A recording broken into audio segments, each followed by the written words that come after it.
Hello students, देखो अंतिम प्रहार है यानी शॉर्ट क्वेश्चंस है ना का लिस्ट यहाँ पर हम एक्सप्लेन करने जा रहे हैं।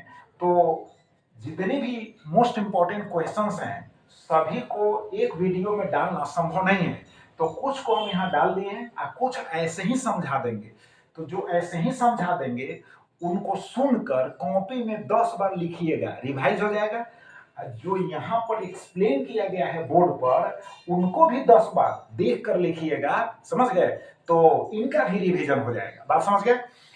अब देखो हम संक्षिप्त रूप यहाँ दिए हैं उत्तर का। अब एक लाइन और 2 लाइंस आप जोड़ लीजिएगा, हम समझा दे रहे हैं। देखो पहला क्वेश्चन क्या है, आवेश के क्वांटीकरण से क्या समझते हैं? तो समझो, दो वस्तुओं को आपस में रगड़ने पर प्रत्येक पर उत्पन्न आवेश Q बराबर प्लस माइनस Ne। Q बराबर क्या याद रखना है, इसको मत भूलना, Q बराबर प्लस माइनस Ne के द्वारा निरूपित होता है।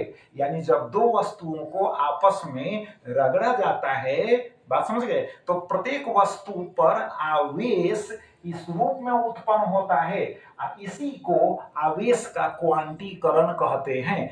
अब लिख दीजिएगा नीचे, जहां n बराबर क्या है, इलेक्ट्रॉन की संख्या, n से नंबर होता है तो इलेक्ट्रॉन की संख्या। स्मॉल e जो लिखा हुआ है इसको c मत समझिएगा, स्मॉल e है एक इलेक्ट्रॉन पर जो आवेश होता है उसका परिमाण है। क्लियर? अब देखो क्वेश्चन नंबर 2 है, विद्युत आवेश के गुणों को लिखे। अरे भाई, आवेश के गुणों को लिखे, पढ़ा चुके हैं, कॉपी में होगा ही। 3 गुण यहाँ वर्णन किया गया है, यानी तीनों गुणों को याद रखिएगा। तो एक गुण तो पहला क्वेश्चन ही हो गया। तो देखो आवेश की योज्यता, नंबर 1 में क्या है, आवेश की योज्यता। नंबर 2 में क्या है, आवेश का क्वांटीकरण। नंबर 3 में क्या है, आवेश का संरक्षण। फिर से सुन लो, आवेश की योज्यता, आवेश का क्वांटीकरण एवं आवेश का संरक्षण। याद हो गया? अगला क्वेश्चन देखो, विद्युत विभव क्या है, मोस्ट इंपॉर्टेंट है। तो हम संक्षिप्त है ना रूप में उत्तर दिए हैं, कार्य बटा परीक्षण आवेश। देखो इस तरह से हम लिख दिए हैं कि याद जल्द हो जाएगा। देखो कार्य बटा परीक्षण आवेश, अगर परीक्षण शब्द न याद हो तो सिर्फ कार्य बटा आवेश याद होगा। तो कार्य बटा आवेश भी अगर याद कर लेते हो तो अच्छी बात है। कार्य बटा परीक्षण आवेश को विद्युत विभव कहते हैं, एकदम सटीक जवाब है। कार्य बटा परीक्षण आवेश को विद्युत विभव कहते हैं, कार्य बटा परीक्षण आवेश को विद्युत विभव कहते हैं। देयरफॉर V बराबर W बटा Q नॉट हो गया, यह परीक्षण आवेश है, यहाँ W कार्य है, V जो है विभव हो गया। और दूसरा सूत्र हो गया 1/4 पाई एप्सिलॉन नॉट Q बटा R, Q बटा R दूरी हो गया। 1/4 पाई एप्सिलॉन नॉट नियतांक है, Q बिंदु आवेश है। क्लियर? अब एसआई मात्रा क्या होता है, वोल्ट होता है। 1 वोल्ट बराबर 1 जूल बटा कूलम होता है, 1 वोल्ट बराबर 1 जूल बटा कूलम होता है। अगर 5 वोल्ट यहां लिख दे तो क्या होगा, 5 जूल बटा कूलम होगा। बात समझ गए? अब नेक्स्ट चलो, विद्युत फ्लक्स क्या है, विद्युत फ्लक्स क्या है? तो विद्युत फ्लक्स देखो हम सटीक जवाब दिए, फाई बराबर वेक्टर ई और डॉट वेक्टर डीएस अब बराबर क्या है, EDS cos theta. EDS cos theta तो हम याद करवाए हुए हैं, ईडीएस कॉस थीटा को अब विद्युत फ्लक्स कहते हैं। इतना सटीक हो गया, ईडीएस कॉस थीटा यानी फाई लिखना पड़ेगा भाई, फाई बराबर vector E dot vector DS बराबर ईडीएस कॉस थीटा को विद्युत फ्लक्स कहते हैं। फाई बराबर vector E dot vector DS बराबर ईडीएस कॉस थीटा को विद्युत फ्लक्स कहते हैं। सही मात्रा क्या होगा, न्यूटन मीटर स्क्वायर प्रति कूलम होगा। अब देखो कुछ क्वेश्चंस हम ऐसे ही समझाते, जैसे पूछ दे कूलम के नियम को लिखे, यानी कूलम के नियम का अदिश रूप अगर पूछता है तो कूलम का नियम का अदिश रूप या सिर्फ कूलम का नियम पूछता है तो भाई F बराबर 1/4 pi epsilon not Q1 Q2 बटा R स्क्वायर, इतना तो जरूर याद होगा ना, है 10th में भी पढ़ा होगा। तो F बराबर 1/4 pi epsilon not Q1 Q2 by R square. बात समझ गए? इसको लिख कर तब लिख देना, इसको कूलम का नियम कहते हैं। सटीक जवाब हो गया। अब ऐसे डिटेल में लिखना होगा तो फिर लिखेंगे भाई डिटेल में लिखने के लिए हमको लिखना होगा कि निर्वात में दो बिंदु आवेशों के बीच क्रियाशील बल F बराबर 1/4πε0 Q1 Q2 बटा R स्क्वायर होता है। इसको कूलम का नियम कहते हैं। नहीं तो F बराबर 1/4πε0 Q1 Q2 बटा R स्क्वायर को कूलम का नियम कहते हैं। इसको लिख सकते हैं। अब देखो, तो यहां तक हम समझा दिए विद्युत फ्लक्स, क्लियर हो गया। अब देखो, अगर पूछता है कि विद्युत बल रेखाएं क्या हैं या विद्युत क्षेत्र रेखाएं क्या हैं, दो विद्युत बल रेखाएं एक दूसरे को नहीं काटती हैं क्यों, तो इसको हम मेंशन नहीं किए हैं, ऐसे ही समझा रहे, कहीं नहीं, कुछ क्वेश्चंस ऐसे ही समझा देंगे। तो देखो, विद्युत याद कर लेना, विद्युत बल रेखाएं अथवा विद्युत क्षेत्र रेखाएं काल्पनिक रेखाएं होती हैं यार। विद्युत बल रेखाएं अथवा विद्युत क्षेत्र रेखाएं काल्पनिक रेखाएं होती हैं, काल्पनिक रेखाएं होती हैं, काल्पनिक रेखाएं होती है, याद कर लेना, काल्पनिक रेखाएं होती है। ये रेखाएं धन आवेश पर उत्पन्न होती है। कहां उत्पन्न होती है, तो ये है ना, रेखाएं धन आवेश पर उत्पन्न होती है और ऋण आवेश पर समाप्त हो जाती है। धन पर उत्पन्न होकर ऋण आवेश पर समाप्त हो जाती हैं। ये रेखाएं बंद लूप का निर्माण नहीं करती हैं। जब समाप्त हो जाती हैं तो बंद लूप का निर्माण कैसे करेंगी, बात समझ गए। दो बल रेखाएं एक दूसरे को नहीं काटती हैं, इसका उत्तर दीजिएगा कि यदि दो बल रेखाएं एक दूसरे को काटती हैं तो वहां पर विद्युत क्षेत्र की दो दिशाएं निरूपित होती हैं, या दो दिशाएं, है ना, दो दिशाएं वहां पर व्यक्त होती हैं, जो असंभव है। क्लियर हो गया। अब देखो, फिर बीच में बतलाएंगे। अगला क्वेश्चन है समविभवी तल क्या है, तो एकदम सटीक एक लाइन में जवाब है, विद्युत क्षेत्र में स्थित समान विभव वाले तल को, अरे नाम ही लिखा हुआ है समविभवी तल, तो विभव क्या होगा, समान ही ना होगा। तो विद्युत क्षेत्र में स्थित समान विभव वाले तल को समविभवी तल कहते हैं। विद्युत क्षेत्र में स्थित समान विभव वाले तल को समविभवी तल कहते हैं। याद हो जाएगा। और याद रखना, समविभवी तल पर एक बिंदु से दूसरी बिंदु तक, है ना, परीक्षण आवेश को ले जाने में किया गया कार्य शून्य होता है। क्लियर। अगला क्वेश्चन देखो, आवेश के रैखिक घनत्व को परिभाषित करें। नाम है रैखिक घनत्व, तो आवेश बटा लंबाई हो गया। कितना सुंदर है, नाम है रैखिक घनत्व कहेगा तो बुझ जाना, आवेश बटा लंबाई को आवेश का रैखिक घनत्व कहते हैं। देयरफॉर यहाँ लेमडा बराबर dq बटा dl, कूलम बटा मीटर। याद रखना, आवेश का मात्रा कूलम और लंबाई का मीटर, तो कूलम प्रति मीटर भी बोल सकते हो या कूलम बटा मीटर बोल सकते हो। लेमडा बराबर dq बटा dl, कूलम बटा मीटर।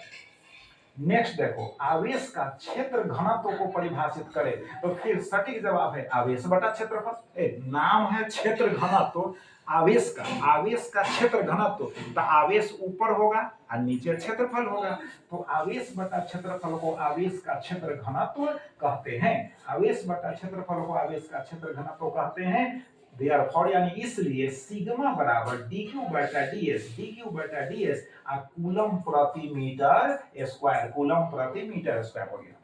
अगला देखो, आवेश के आयतन घनत्व को परिभाषित करें। नाम है आवेश का आयतन घनत्व, तो आवेश बटा क्या होगा, क्षेत्रफल होगा। आवेश बटा आयतन ना होगा, आवेश बटा क्या होगा, आयतन।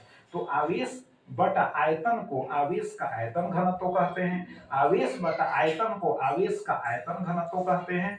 इसलिए रो बराबर dq बटा dv, कूलम प्रति मीटर क्यूब हो गया। नेक्स्ट देखो, विशिष्ट प्रतिरोध या प्रतिरोधकता से क्या समझते हैं। इसके अलावा दो प्रश्न जो है और हम समझा दे रहे हैं। जैसे समझो, पूछेगा कि धारिता से क्या समझते हैं, है ना, धारिता से क्या समझते हैं, तो CQ भी हम याद करवाए थे। CQ भी यानी किसी चालक में या संधारित्र में आवेश को संग्रह करने की क्षमता। फिर से बोल रहे हैं किसी चालक में या संधारित्र में आवेश को संग्रह करने की क्षमता या आवेश रखने की क्षमता को क्या कहते हैं? धारिता कहते हैं। इसको C से सूचित किया जाता है। C बराबर Q बटा V होता है। धारिता का एसआई मात्रक फैराड होता है। बात समझ गए? धारिता का एसआई मात्रक फैराड होता है। धारिता का एसआई मात्रक फैराड होता है, याद रहेगा। अब संधारित्र में जो ऊर्जा संग्रह होता है उसका सूत्र याद रखना, U बराबर, अगर परिभाषा न अगर याद हो तो U बराबर 1/2 CV स्क्वायर याद रखना, है ना। ऊर्जा मतलब संधारित्र में संचित स्थितिज ऊर्जा का व्यंजक अगर पूछे तो U बराबर 1/2 CV स्क्वायर, है ना, याद रखना। और लिख देना कि संधारित्र में संचित, है ना, विद्युत स्थिति ऊर्जा का व्यंजक U बराबर, कैपिटल U बराबर 1/2 CV स्क्वायर होता है, जहां C, है ना, संधारित्र की धारिता है और V, है ना, संधारित्र के दोनों प्लेटों के बीच विभवांतर है। क्लियर हो गया? और ऊर्जा का ऐसे मात्रक जूल होता है। तो अगर, है ना, ऊर्जा पूछता है तो ऊर्जा भी लिख देना, छोड़ना नहीं है एक भी प्रश्न। अब सुनो, संधारित्रों का संयोजन पूछे श्रेणी क्रम में और फिर समानांतर क्रम में, तो सूत्र कम से कम याद रखना यार। श्रेणी क्रम में 1/CS बराबर 1/C1 जोड़ 1/C2 जोड़ 1/C3 सोन लिख देना। और समानांतर क्रम में जो है Cp बराबर C1 plus C2 plus C3 plus so on लिख देना। बात समझ गए? कम से कम सूत्र भी लिख देगा तो कुछ न कुछ नंबर मिल जाएगा। फिर से बोल रहे हैं, श्रेणी क्रम में 1/CS बराबर 1/C1 जोड़ 1/C2 जोड़ 1/C3 लिख देना। और फिर नीचे इसको और थोड़ा एक्सप्लेन करना है तो 1/CS बराबर 1/C1 जोड़ 1/C2 दो ही बार लिखना। C1 C2 है तो एलसीएम ले लेना, तो नीचे C1 C2 होगा, ऊपर हो जाएगा C2 प्लस C1 या C1 प्लस C2, फिर उलट देना तो CS बराबर हो जाएगा कितना? C1 C2 अब बटा C1 प्लस C2। तो ऐसे भी नंबर कुछ ना कुछ आ जाएगा। आज समानांतर में CP बराबर क्या होगा? C1 plus C2। क्लियर? अच्छा, अब उसके बाद चलो यहां तक तो समझा दिए हैं। अब देखो विशिष्ट प्रतिरोध या अच्छा, एक क्वेश्चन और माइंड में आ गया। अगर पूछ दे कि संधारित्र में दूसरे प्लेट का क्या कार्य है? संधारित्र में दो प्लेट होते हैं, तो दूसरे प्लेट का क्या कार्य है? तो कहना, लिखना, चूंकि C बराबर Q बटा V, इसको मत भूलना। जब भी संधारित्र से, है ना, संबंधित प्रश्न पूछे तो C बराबर Q बटा V जरूर लिखना है यार, है ना। तो C बराबर Q बटा V नीचे है, तो भी जब नीचे है तो पूछेगा कि सेकंड प्लेट यानी संधारित्र में, है ना, द्वितीय प्लेट का क्या कार्य है? तो लिखना कि संधारित्र में द्वितीय प्लेट का कार्य यह है कि यह क्या करता है? यह प्रथम प्लेट के विभव को घटा देता है। प्रथम प्लेट के विभव को घटा देता है। जब विभव का मान घट जाता है तो धारिता बढ़ जाती है, क्योंकि C बराबर Q बटा V पहले लिखे हुए रहेगा, तो V नीचे है। अब V का मान घटेगा ना तो C का मान तो बढ़ेगा ही। तो सेकंड प्लेट यानी द्वितीय प्लेट का कार्य है कि यह, है ना, प्रथम प्लेट के विभव को घटा देता है, फलस्वरूप धारिता बढ़ जाती है। एक और प्रश्न माइंड में आ गया कि वांडी ग्राफ जो जनित्र होता है उसमें बेल्ट कुचालक पदार्थ का बना क्यों होता है? इसलिए कुचालक पदार्थ का बना होता है कि जब उस पर आवेश, है ना, आवेश जो है जब दिया जाता है तो वह आवेश को सुरक्षित एक स्थान पर रखता है, फैलने नहीं देता है। बात समझ गए? चलो अब चलो विशिष्ट प्रतिरोध या प्रतिरोधकता से क्या समझते हैं। तो देखो हम लिखे हैं, सटीक जवाब है R बराबर रो एल बटा ए। R बराबर रो एल बटा ए, इसको याद रखना, R बराबर रो एल बटा ए। देयरफॉर, इसलिए रो बराबर क्या हो जाएगा? R इंटू ए बटा एल, क्रॉस मल्टीप्लाई कर दे को विशिष्ट प्रतिरोध कहते हैं या प्रतिरोधकता कहते हैं। अब लिख दीजिएगा, इसका एसआई मात्रक ओम मीटर होता है। इसका एसआई मात्रक ओम मीटर होता है। अब नेक्स्ट देखो, चालकता एवं विशिष्ट चालकता को परिभाषित करें। देखो चालकता जो है 1/r हम लिखे हैं, शॉर्टकट में लिख दें 1/r। तुम लिख सकते हो प्रतिरोध के प्रतिलोम को, यानी प्रतिरोध के प्रतिलोम न समझ में आ रहा है शब्द, तो प्रतिरोध के उल्टा को क्या कहते हैं, चालकता कहते हैं। बात समझ गए। चालकता बराबर 1/प्रतिरोध लिख दीजिए। इसका मात्रक क्या हो जाएगा, इसका मात्रक होगा ओम इनवर्स हो जाएगा। ओम पर पावर यहाँ -1 डाल दीजिए। अब उसके बाद है विशिष्ट चालकता। तो यह विशिष्ट प्रतिरोध जो है, जिसको हम प्रतिरोधकता कहते हैं, तो प्रतिरोधकता के उल्टा को, प्रतिलोम को विशिष्ट प्रतिरोध कहते हैं। तो लिखे हैं 1/ρ। अब मात्रक है ओम मीटर पर पावर -1 है, ओम मीटर इनवर्स है, को विशिष्ट चालकता कहते हैं। हम शॉर्टकट में लिखे हैं, आप वहां ज्यादा थोड़ा विस्तार कर दीजिएगा। देखो नेक्स्ट है अपवाह वेग, धारा घनत्व एवं गतिशीलता से क्या समझते हैं, तीनों एक साथ। तो अपवाह वेग देखो ऐसे लिखना, किसी चालक में, ठीक है, इलेक्ट्रॉन के औसत वेग को हम अपवाह वेग कहते हैं। अपवाह वेग Vd का परिमाण e/m होता है। अपवाह वेग का मात्रक मीटर प्रति सेकेंड होता है। क्लियर हो जाएगा। अब चलो यहां है धारा घनत्व। तो धारा घनत्व J बराबर I/A को धारा घनत्व कहते हैं। इसका मात्रक एम्पियर प्रति मीटर स्क्वायर होता है। फिर है ना, गतिशीलता यानी अपवाह वेग के परिमाण एवं, है ना, आरोपित विद्युत क्षेत्र के अनुपात को, देखो Vd/E है, तो अपवाह वेग के परिमाण एवं आरोपित विद्युत क्षेत्र के अनुपात को हम गतिशीलता कहते हैं। क्लियर हो गया। अब इसको 10 बार जब आप, है ना, सुनिएगा लिखिएगा तो याद ही हो जाएगा। नेक्स्ट देखो विद्युत ऊर्जा एवं विद्युत आवेश से क्या समझते हैं। तो अब इसके पहले समझो, जूल का नियम अगर पूछ दे, जूल का नियम है ना क्या है, तो लिखना H बराबर I² RT। H बराबर I² RT को जूल का नियम कहते हैं। सूत्र याद रखो, H बराबर I² RT को जूल का नियम कहते हैं। H बराबर I² RT को जूल का नियम कहते हैं। अब इसको विस्तार से समझ लो। जब किसी चालक से धारा प्रवाहित होती है, जब किसी चालक से धारा प्रवाहित होती है तो चालक गर्म हो जाता है, यानी जो है चालक जो है गर्म हो जाता है प्रतिरोध के कारण। तो उत्पन्न ऊष्मा H बराबर I² RT होता है। इसे जूल का नियम कहते हैं। ऐसे न याद रहे तो H बराबर I² RT को जूल का नियम कहते हैं। तब नीचे लिख देना I बराबर धारा, R बराबर प्रतिरोध, T बराबर समय। क्लियर हो गया। अब देखो जो विद्युत ऊर्जा है उसी को हम कहते हैं, विद्युत ऊर्जा जो है यानी उष्मा ऊर्जा को ही विद्युत ऊर्जा के रूप में परिभाषित करते हैं। तो यहां हम लिखे हैं, देखो विद्युत ऊर्जा एवं विद्युत आवेश। तो देखो E बराबर I² RT, H की जगह पर क्या लिख दिए, E बराबर I² RT को विद्युत ऊर्जा एवं P बराबर, है ना, VI को, V का मतलब क्या हो गया, वोल्टेज हो गया, I का मतलब क्या हो गया, धारा। तो V एवं I के गुणनफल को विद्युत शक्ति कहते हैं। तो अब देखो ऊर्जा का ऐसा मात्रा क्या होता है, जूल होता है। शक्ति का ऐसा मात्रा क्या होता है, वाट होता है। क्लियर हो गया। अब देखो 13 में क्या है, फ्लेमिंग के वाम हस्त नियम एवं दक्षिण हस्त नियम को समझाएं। अब फ्लेमिंग के वाम हस्त नियम शॉर्टकट में हम बता दिए हैं।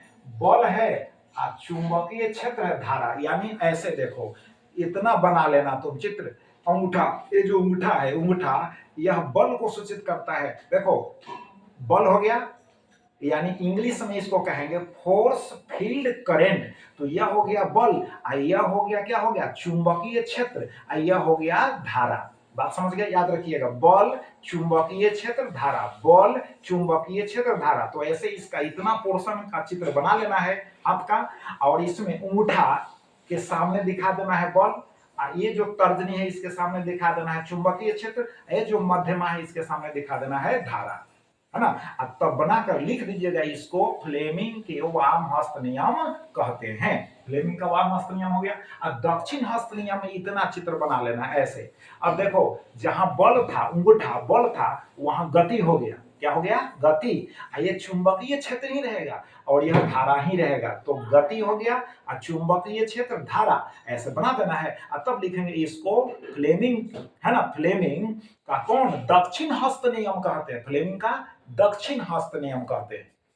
अब उसके बाद देखो लॉरेंज बल क्या है, तो लॉरेंज बल क्या है, तो इसको समझो, आवेश पर क्रियाशील, है ना, क्रियाशील आवेश पर क्रियाशील नेट, नेट बल वेक्टर एफ याद रखना बराबर क्यू इंटू वेक्टर ई और plus vector V cross vector B को लॉरेंज बल कहा जाता है। कम से कम सूत्र याद रहेगा तो लिख देना, है ना, कहा जाता है उसमें जोड़ देना, क्या कहा जाता है, तो प्रश्न में लिखा रहेगा वही ना कहा जाता है, तो लॉरेंज बल कहा जाता है। और बात समझ गए।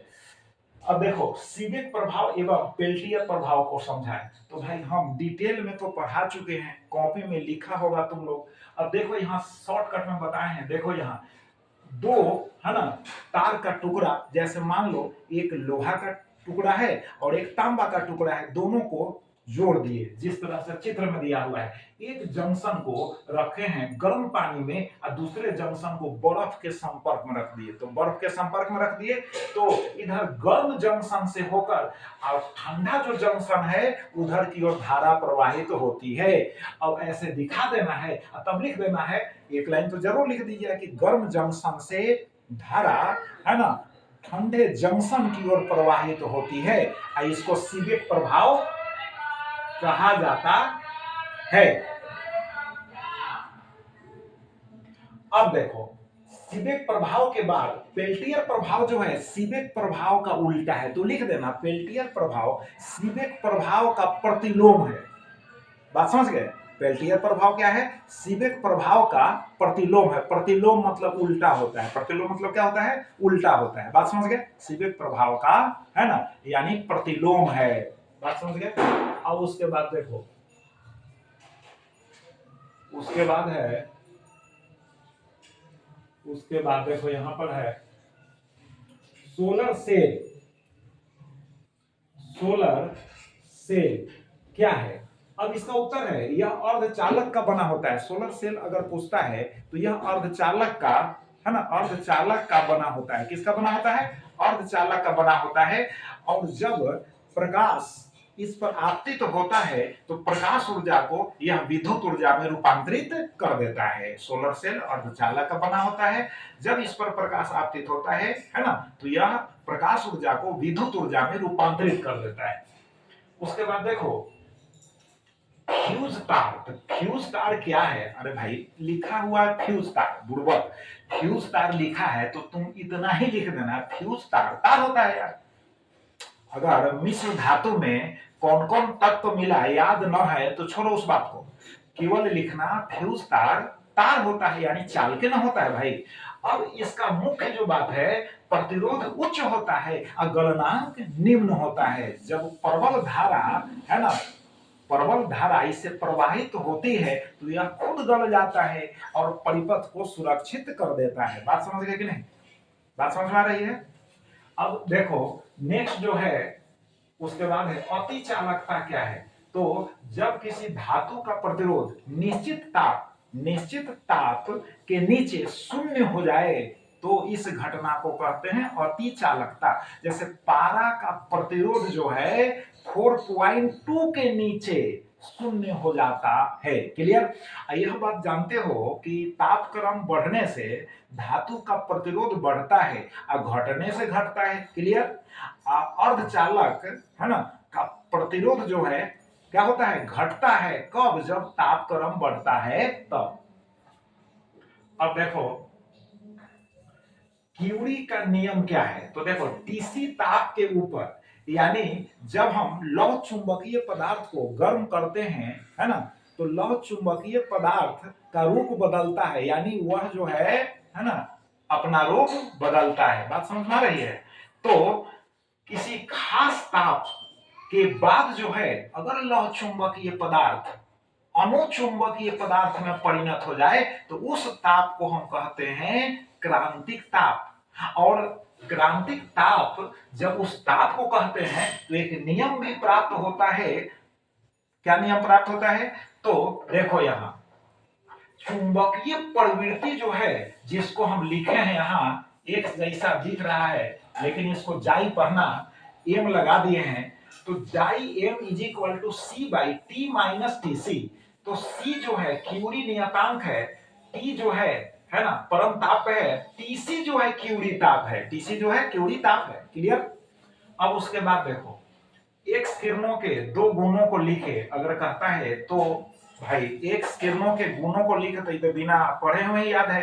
अरे मेडिकल साइंस में है ना इसका ज्यादातर उपयोग होता है। अब जैसे हड्डी टूट जाती है तो उसका फोटो लेने में एक्सरे कराया जाता है, तो एक्सरे यानी चिकित्सा विज्ञान में उपयोग होता है। और दूसरा, शरीर के अंदर अगर कोई बहुमूल्य धातु छिपाकर कोई रखा है तो उसकी भी जांच होती है। बात समझ गए कि नहीं? उसकी जांच यानी फोटो लेने से ही ना प्राप्त होगा। अब देखो, आभासी नमन कोण क्या है? आभासी नमन कोण क्या है?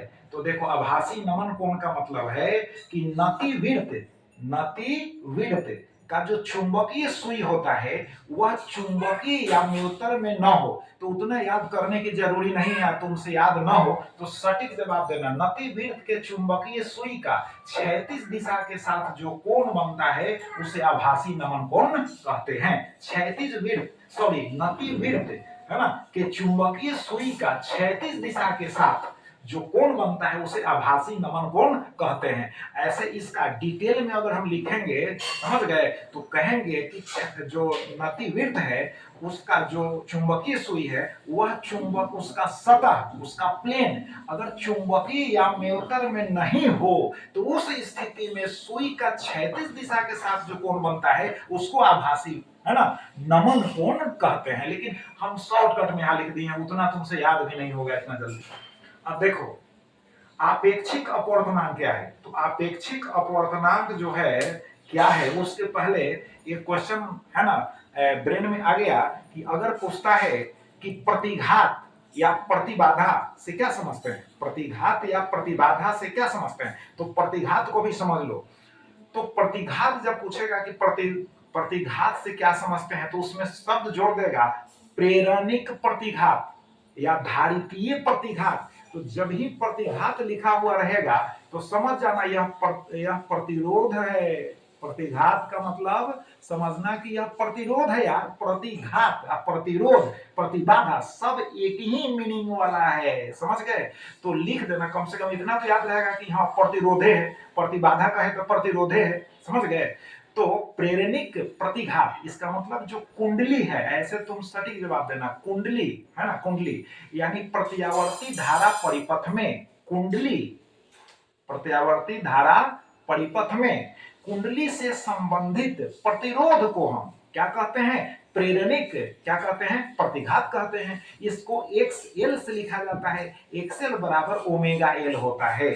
अब धारितीय तो कहेगा तो है ना प्रत्यावर्ती धारा परिपथ में धारिता यानी संधारित्र से संबंधित प्रतिरोध को धारितीय प्रतिघात कहते हैं। इसको XC से सूचित किया जाता है, XC बराबर 1/ओमेगा C होता है। अब प्रतिबाधा कहेगा तो प्रत्यावर्ती धारा परिपथ में, समझ गए, प्रत्यावर्ती धारा परिपथ में LR परिपथ या CR परिपथ या LCR परिपथ में प्रभावी प्रतिरोध को प्रतिबाधा कहते हैं। आप समझ गए कि नहीं?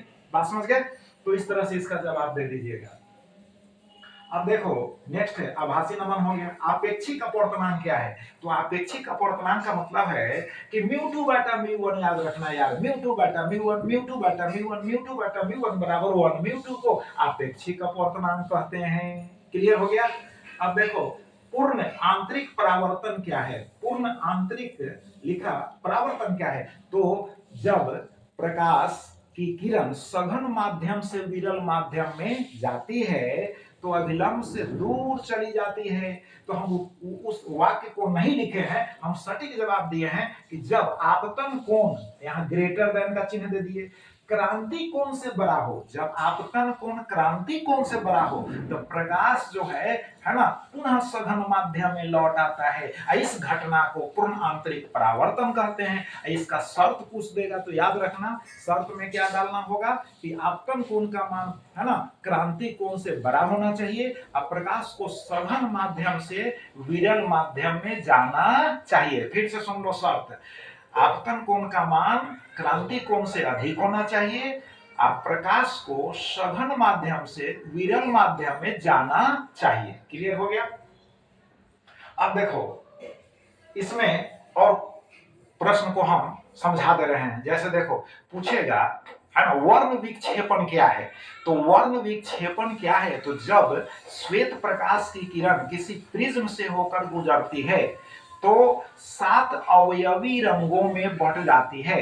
ठीक, बात समझ गए? जब श्वेत प्रकाश की किरण या सूर्य प्रकाश की किरण किसी प्रिज्म से होकर गुजरती है तो 7 अवयवी रंगों में बंट जाती है। इस घटना को हम वर्ण विक्षेपण कहते हैं। और 7 रंगों की जो पट्टी प्राप्त होती है उसको स्पेक्ट्रम कहते हैं। स्पेक्ट्रम में है ना जो ऊपर होता है उसको लाल रंग और नीचे वैगनी रंग कहते हैं। लाल रंग का तरंगदैर्घ्य वैगनी की अपेक्षा काफी ज्यादा होता है, यानी कि आप कह सकते हो कि दृश्य स्पेक्ट्रम में लाल रंग का तरंगदैर्घ्य ज्यादा और वैगनी का कम होता है। ठीक, और जैसे हम लाल रंग यानी ऊपर से नीचे आते हैं दृश्य स्पेक्ट्रम में तो तरंगदैर्घ्य याद रखना, तरंगदैर्घ्य घटता है, अपवर्तनांक बढ़ता है। तरंगदैर्घ्य ऊपर से नीचे आने पर घटता है, अपवर्तनांक बढ़ता है प्रिज्म का। अब समझ गए कि नहीं? बात समझे? अब इससे रिलेटेड कुछ क्वेश्चंस माइंड में है, समझा दे रहे हैं। तो देखो अगर पूछता है कि सूर्योदय एवं सूर्यास्त के समय क्षितिज लाल दिखता है तो तुमको हम बतला ही दिए लाल रंग का तरंगदैर्घ्य अधिक होता है। यार लाल रंग एक लाइन लिख सकते हो ना कि लाल रंग का तरंगदैर्घ्य अधिक होता है और सुबह एवं शाम में है ना प्रकाश को लंबी दूरी तय करनी पड़ती है ना, क्योंकि सूर्य क्षितिज के नीचे होता है तो बाकी किरणों का प्रकीर्णन हो जाता है और लाल रंग का तरंगदैर्घ्य अधिक होता है, इसलिए लाल रंग नेत्र पर पहुंचता है। तो हम लाल रंग में ही क्षितिज को देखते हैं। फिर पूछ सकता है खतरे का है ना जो चिन्ह है वह लाल ही यूज होता है। इसका कारण है कि लाल रंग का तरंगदैर्घ्य अधिक होता है, इसलिए यह लंबी दूरी तय करता है बिना प्रकीर्णन का। लिख सकते हो। बात समझ गए कि नहीं? अब देखो प्रकीर्णन भी समझ लो। प्रकीर्णन का इस बार पूछ दिया है लेकिन नहीं पूछेगा, लेकिन ऐसा समझ लो कि आकाश का रंग नीला है ना, आकाश नीला दिखता है या आकाश का रंग नीला होता है, क्यों पूछ दे तो उसमें क्या लिखना है कि नीला जो रंग है उसका प्रकीर्णन अधिक होता है। नीला रंग का जो है प्रकीर्णन अधिक होता है। अब मानव जो नेत्र है यह इस रंग के प्रति ज्यादा संवेदनशील होता है ना। बात समझ गए? फिर से समझो कि नीला रंग का प्रकीर्णन सबसे अधिक होता है। नीला रंग का प्रकीर्णन सबसे अधिक होता है। इस रंग के प्रति मानव नेत्र अधिक संवेदनशील होता है, इसलिए आकाश का रंग है ना नीला होता है या आकाश नीला दिखता है। अब बात समझ गए कि नहीं? फिर समझ लो कि पूछेगा प्राथमिक तरंगाग्र एवं द्वितीयक तरंगाग्र में क्या अंतर है ना। हम नहीं लिखे हैं, अब कितना लिख पाए, क्योंकि एक वीडियो में सभी को लिखना संभव नहीं है, तो सुन लो जरा।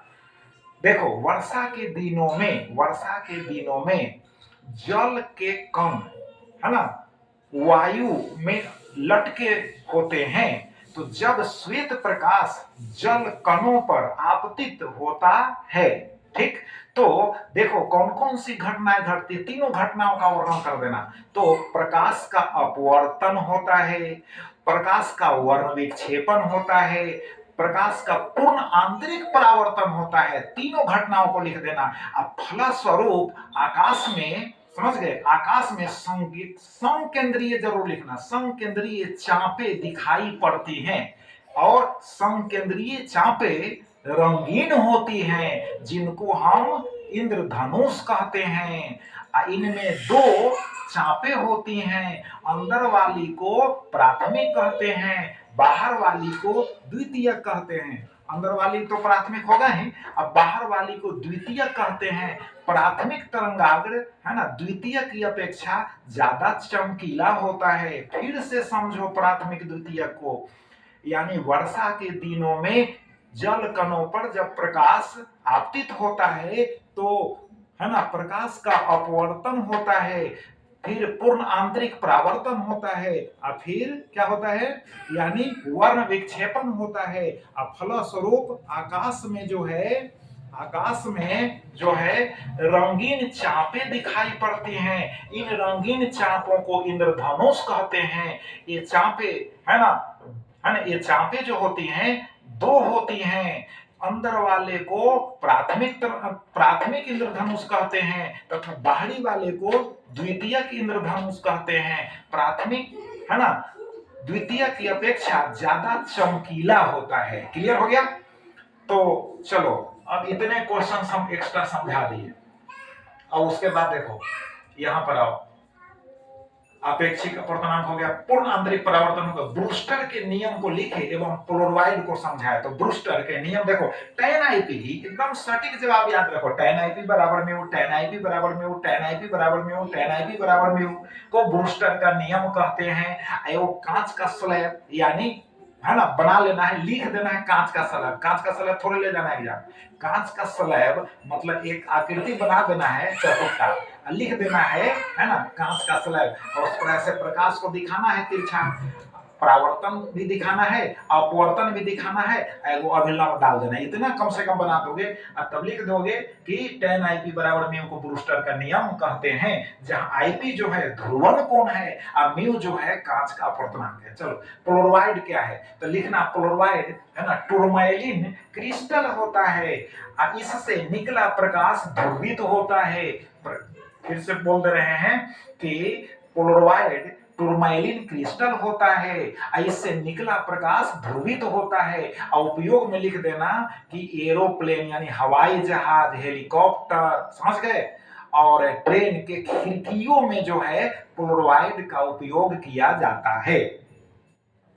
अब देखो उसके बाद है कार्बन डेटिंग क्या है। तो कार्बन डेटिंग क्या है, यह एक पद्धति है जिसमें होता क्या है कि C14 परमाणु की उपस्थिति के द्वारा है ना उपस्थिति के द्वारा जो है पेड़ पौधों हो या कोई जानवर हो है ना उनकी आयु का निर्धारण किया जाता है। मान लीजिए कि पेड़ पौधे मृत हो गए काफी है ना वर्ष पहले, बात समझ गए ना, लेकिन आयु का निर्धारण करना होगा तो हर है ना पदार्थ में जो होता है कार्बन 14 परमाणु स्थित होता है, तो उसका धीरे धीरे क्षय होता है। तो इस पद्धति के द्वारा हम पेड़ पौधों यानी जो मृत हैं उनका, जो जानवर मृत हैं उनका आयु का निर्धारण किया जाता है।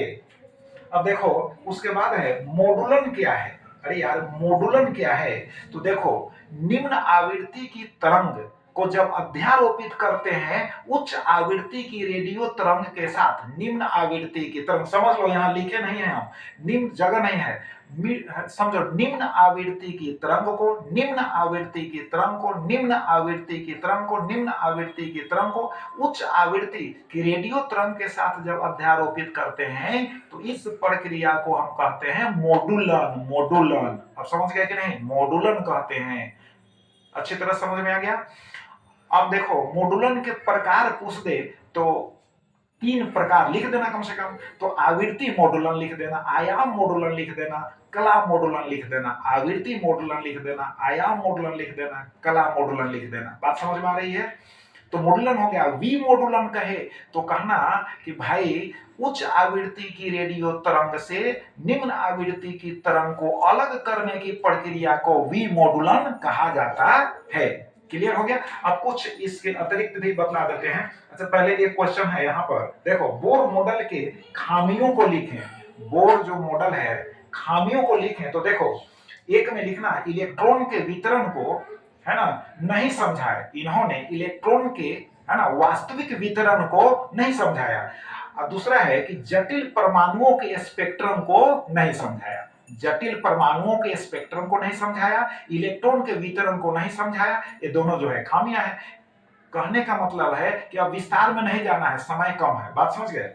अब कुछ अतिरिक्त क्वेश्चन हम बतला दे रहे हैं। जैसे देखो, जैसे अर्धचालक से संबंधित जैसे कहे अर्धचालक से संबंधित डोपिंग क्या है। अरे भाई डोपिंग क्या है, तो समझो कि शुद्ध अर्धचालक में अशुद्धि मिलाने की प्रक्रिया को डोपिंग कहते हैं। फिर से सुनो, शुद्ध अर्धचालक में अशुद्धि मिलाने की प्रक्रिया को डोपिंग कहते हैं। शुद्ध अर्धचालक में अशुद्धि मिलाने की प्रक्रिया को डोपिंग कहते हैं। फिर कहेगा अवक्षय परत क्या है, तो अवक्षय परत जो है ऐसा परत है पीएन जंक्शन में जिसमें आवेश वाहक नहीं होते हैं। अवक्षय परत ऐसा परत है जिसमें आवेश वाहक नहीं होते हैं। क्लियर हो गया। अब देखो, अब जैसे पूछ सकता है, तुमको बतला रहे हैं प्रकाश से संबंधित कलांतर, समझे ना, कलांतर अब पथांतर में संबंध। तो हम यहां पर लिख दे रहे हैं, देखो यहां पर हम लिख दे रहे हैं कलांतर, यानी फाई हो गया, अब बराबर हो गया 2 पाई बाई लेमडा इंटू हो गया यहां पर डेल्टा पी हो गया। इसको भी डेल्टा फाई लिख सकते हो। तो जब डेल्टा फाई अब बराबर लिख दो 2 pi by lambda into delta P, याद रखना डेल्टा फाई बराबर 2 pi by lambda into delta P, रख लेना।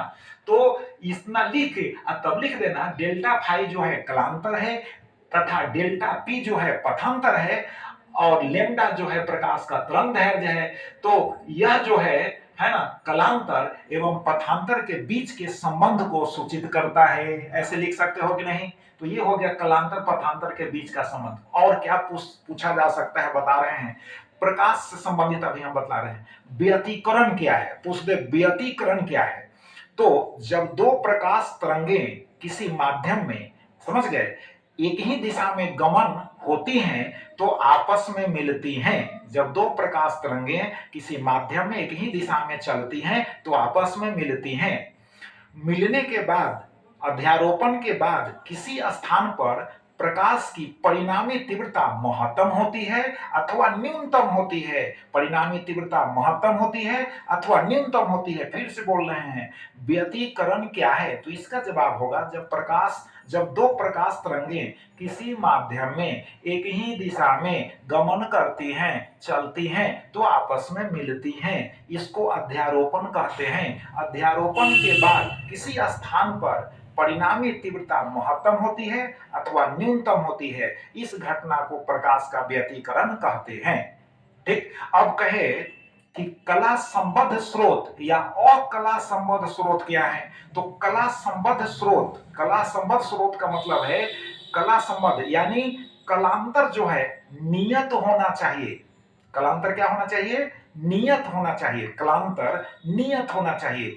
और क्या होना चाहिए, कला संबंध है, कला संबद्ध स्रोत है। तो कला संबद्ध स्रोत का मतलब कलांतर नियत होना चाहिए और एक वर्ण प्रकाश होना चाहिए। यानी दो स्रोतों से, है ना, एक वर्ण प्रकाश को निकलना चाहिए। एक वर्ण, एक ही रंग के प्रकाश को निकलना चाहिए। बात समझ गए। एक ही रंग के प्रकाश को निकलने के लिए मुख्य जो स्रोत होगा वो एक ही होगा, क्योंकि एक स्रोत से, है ना, जब प्रकाश निकलेगा और दो स्रोत से प्रवेश करेगा तो दोनों स्रोत से जो बाहर प्रकाश निकलेगा वह एक वर्ण प्रकाश होगा कि नहीं। तो एक वर्ण प्रकाश होगा तो कला संबद्ध स्रोत कहलाएंगे। और साथ साथ दोनों स्रोत से निकलने वाले प्रकाश का, है ना, नियत कलांतर होना चाहिए। तो जब नियत कलांतर होगा, एक ही स्रोत से दोनों स्रोत पैदा होंगे तो दोनों स्रोतों को हम कहेंगे, क्या कहेंगे, कला संबद्ध स्रोत कहेंगे। ऐसा नहीं होगा तो अकला संबद्ध स्रोत होगा। बात समझ गए। व्यतिकरण समझ गए। अब विवर्तन समझ लो। पूछ दे विवर्तन क्या है। विवर्तन, तो जब प्रकाश के पथ में, है ना, अवरोधक उत्पन्न किया जाता है, जब प्रकाश के पथ में अवरोधक, बाधा, अवरोधक मीन्स क्या हुआ, बाधा उत्पन्न किया जाता है तो प्रकाश जो है किनारे से, अवरोधक के किनारे से मुड़ जाता है। समझ गए। और अवरोधक का, है ना, छाया बनाता है। बात समझ गए। तो इस घटना को, यानी प्रकाश के मुड़ने की घटना को हम विवर्तन कहते हैं। विवर्तन कहते हैं।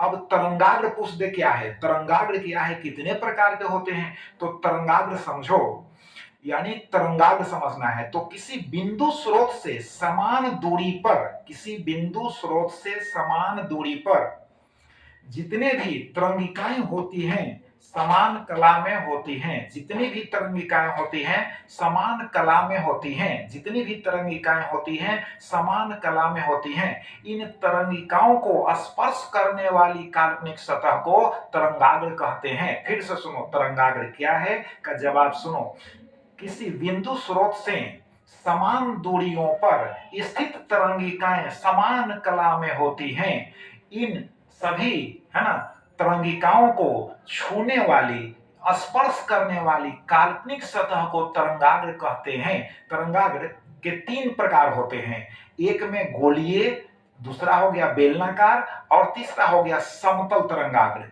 अब गोलीय तरंगाग्र की रचना है ना बिंदु स्रोत के करीब होती है, बिंदु स्रोत के करीब होती है और बिंदु स्रोत से काफी दूरी पर, अनंत दूरी पर तरंगाग्र समतल हो जाता है और रेखा के रूप में, बात समझ गए, यानी रेखा छिद्र कह सकते हो, रेखा छिद्र के रूप में है ना जो स्रोत होता है उस स्रोत के कारण बेलनाकार तरंगाग्र बनता है। क्लियर हो गया, तो तरंगाग्र भी समझ गया, प्रकाश का व्यतिकरण समझ गया, फिर मैं विवर्तन समझ गया, इतनी जानकारी हो गई। और एक चीज और है, अगर पूछ दे कि अपवर्तन क्या है, तो अपवर्तन तो सिंपल है ना, अपवर्तन सिंपल है कि जब प्रकाश एक माध्यम से दूसरी माध्यम में प्रवेश करता है तो उसकी दिशा बदल जाती है और इस घटना को हम प्रकाश का अपवर्तन कहते हैं। बात समझ गए, और लिख सकते हैं प्रकाश का अपवर्तन का नियम अगर पूछ दे तो दो नियम याद रखना, एक में क्या लिखोगे, आपतित किरण, अपवर्तित किरण एवं आपतन बिंदु पर डाला गया विलंब तीनों एक ही तल में होते हैं। और दूसरा लिखना साइन आई बटा साइन आर बराबर 1/2, इसे स्नेल का नियम कहा जाता है। ठीक, और एक और क्वेश्चन माइंड में आ रहा है, ऑप्टिकल फाइबर क्या है, ऑप्टिकल फाइबर क्या है, तो यार फाइबर है तो फाइबर है, यह क्वार्ट्ज कांच का बना एक फाइबर होता है। बात समझ गए, और जब प्रकाश इसमें प्रवेश करता है तो पूर्ण आंतरिक परावर्तन होता है और प्रकाश पूर्ण आंतरिक परावर्तन के द्वारा लंबी दूरी तय करती है। अब इसका उपयोग पूछे तो लिख दीजिएगा मेडिकल साइंस, यानी चिकित्सा विज्ञान में इसका उपयोग होता है, चिकित्सा विज्ञान में, हॉस्पिटलों का नाम दे देना यार, चिकित्सा विज्ञान में इसका उपयोग होता है। और दूसरा संचार व्यवस्था में उपयोग होता है ऑप्टिकल फाइबर का। बात समझ गए, संचार व्यवस्था में उपयोग होता है। क्लियर हो गया, तो अब इसके बाद कुछ जो क्वेश्चंस माइंड में है, जैसे लॉजिक गेट को याद कर लेना, हम पढ़ाए हुए हैं, कॉपी में होगा लॉजिक गेट, अब पूरे को यहाँ बताना संभव नहीं है, जैसे एंड गेट होगा, और गेट होगा, नॉट गेट होगा, नैंड गेट होगा, नॉर गेट होगा, सभी का जो है संकेत, उसका बुलियन व्यंजक है ना, सत्य तालिका, समझ गए, कॉपी में होगा, इसको अच्छी तरह से याद करके जाइएगा, इस बार इसमें से पूछना ही है, प्रश्न आना ही है लॉजिक गेट में से। बात समझ गए, अब देखो ये तो प्रश्न हो गया।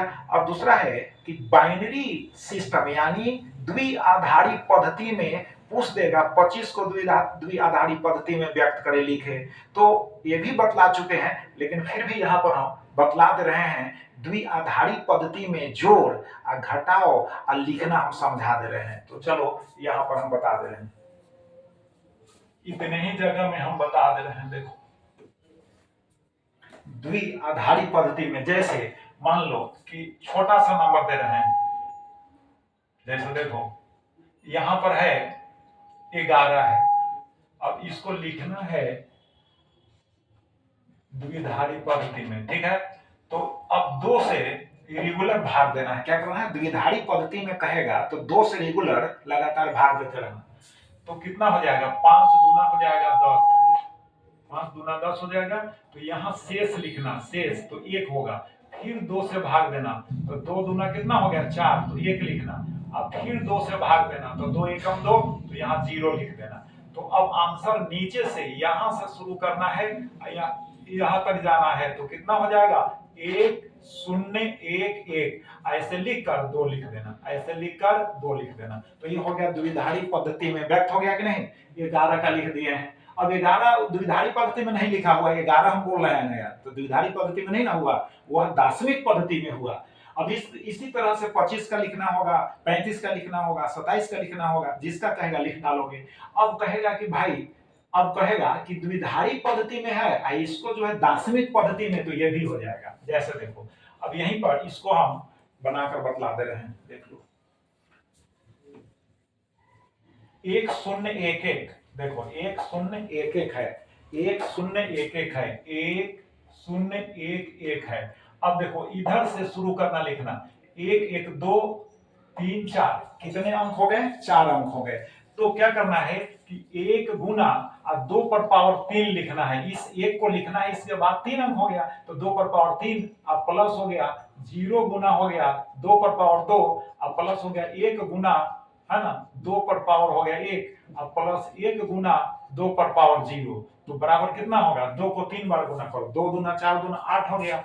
यहाँ पर 0 वाले को छोड़ दो, 0 से गुना है, यहाँ 2 एकम 2 हो गया, यहाँ 2 पर पावर 0 है, इसका मतलब 1 हो गया, 1 में 1 से गुना करेंगे तो 1 हो गया। तो कितना हो जाएगा, जोड़ो कितना हो जाएगा, 8 तो 10 1 11 हो गया कि नहीं। तो इस तरह से आप, है ना, द्विआधारी पद्धति में लिखा हुआ रहेगा तो दार्शनिक पद्धति में बदल सकते हो। और जोड़ में एक चीज समझ लो, जोड़ भी सिखा दे रहे हैं। जैसे देखो यहाँ 1 1 0 है, 1 है, यहाँ 1 है, यहाँ 1 है, और बस इतना ही है। चलो जोड़ सीख लो। 1 1 क्या याद रखना होगा, 1 1 1 0 याद रखना होगा, 1 1 2 नहीं लिखना यार, 1 1 1 जोड़ 1 बराबर 1 0। ऐसे तुम याद करने के लिए 10 बोल देना, लेकिन उचित नहीं है 10 बोलना, याद करने के लिए बोल सकते हो, समझ गए ना। 1 0 बोला जाता है, क्या बोला जाता है, 1 0, यानी याद करने के लिए 10 बोल दो, तो 1 जोड़ 1 बराबर 10 का क्या हो गया, 0 हो गया, हाथ में 1, और फिर 1 1 हाथ वाला, तो 1 1 10 के 0 हो गया, हाथ में 1, यहाँ पर 1 1 10 के 0 हो गया, फिर हाथ में 1, 1 1 हो गया 10। अब समझ गए। तो 1 जोड़ 1 बराबर 1 0 होता है, लेकिन हम तुमको याद करने के लिए बोल दे रहे हैं 10 बोल देना, ताकि 10 बोलोगे तो जल्दी यहाँ जोड़ा जाएगा, आदत है वैसे। अब समझ गए। और उसी तरह से घटाव में भी होगा। अब घटाव भी एक समझा देते हैं, चलो घटाव भी एक समझा दे रहे हैं। जैसे देखो यहां पर है 1 1 और 0 है 1 है, यहां पर है 1 1, बस इतना ही है। तो 1 में से 1 तो 0 हो जाएगा, 1 में से 1 तो 0 हो जाएगा ना, 1 में से 1 घटेगा तो 0, पहले से पता है। अब 0 में से 1 नहीं घटेगा, तो 1 दाएं 10, तो 10 में से 1 घटा जाएगा, तो 9 नहीं लिख देना यार, क्योंकि 1 जोड़ 1 बराबर 1 0 है, तो फिर 1 0 में से 1 घटाएंगे तो 1 ही ना बचेगा यार। तो यहाँ हो जाएगा 10 में से 1 घटा दिया तो 1, ये 0 हो गया, तो 0 उतार दो, 1 के सामने कोई अंक नहीं है तो उतार दिए। तो आप घटाव सीख गए, जोड़ सीख गए, और द्विधारी पद्धति में लिखना भी सीख गए, और द्विआधारी पद्धति से दार्शनिक पद्धति में लिखना भी सीख गए।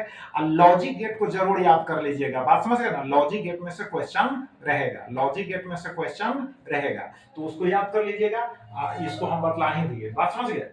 तो चलिए, बहुत सारे प्रश्न को हम लिखे नहीं है, लेकिन जिनको लिखे हैं उनको भी रिवाइज कीजिए, और जिनको नहीं लिखे हैं उनको भी रिवाइज कीजिए, बात समझ गए। और तब इसके बाद जो है कुछ मोस्ट इंपॉर्टेंट जो लॉन्ग, है ना, आंसर टाइप क्वेश्चन है, उसको भी हम बतला देंगे। तो पहले इसको याद करो, रिवाइज करो, 10 टाइम्स लिखो, सुन सुन कर लिखो यार कॉपी में, तो याद हो जाएगा जल्द, बात समझ गए।